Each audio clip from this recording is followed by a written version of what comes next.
ఇలాంటి ఒక సోషల్ ఇష్యూని చాలా గొప్ప కన్విక్షన్తో అంటే ఏదో కథ చెప్పడం కాకుండా కథ చూపించడం, ఆ క్యారెక్టరైజేషన్స్, వాళ్ళ అంతర్మదనం, దాన్ని ఎక్స్ప్లోర్ చేయడం మామూలు విషయం కాదు.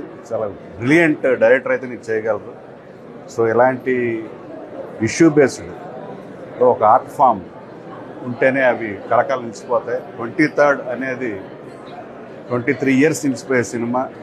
అంత అద్భుతంగా ఆయన దీన్ని ప్రజెంట్ చేశారు. ఏది కూడా మనం ఎక్కడ కూడా ఒక సెకండ్ కూడా మనం పక్కకి తిప్పి చూడలేం, అంత ఎంగేజింగ్గా. ఇలాంటి ఇష్యూ బేస్డ్ని అలా అంత ఎంగేజింగ్గా నేను ఏ సినిమా చూడలేదు. చాలా ఆర్ట్ ఫిల్మ్ చూశాను, ప్యారలల్ సినిమాలు చూశాను.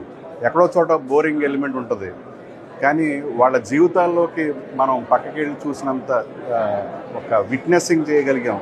అంత గొప్ప, అంత న్యాచురల్గా ఆర్ట్ ఫామ్ ఎక్కడ కూడా డ్రమటైజేషన్ ఎక్కడ పోకుండా న్యాచురల్ ఫీల్ కలిగిస్తూ ఇంత గొప్పగా ప్రజెంట్ చేయడం రాజు గారు.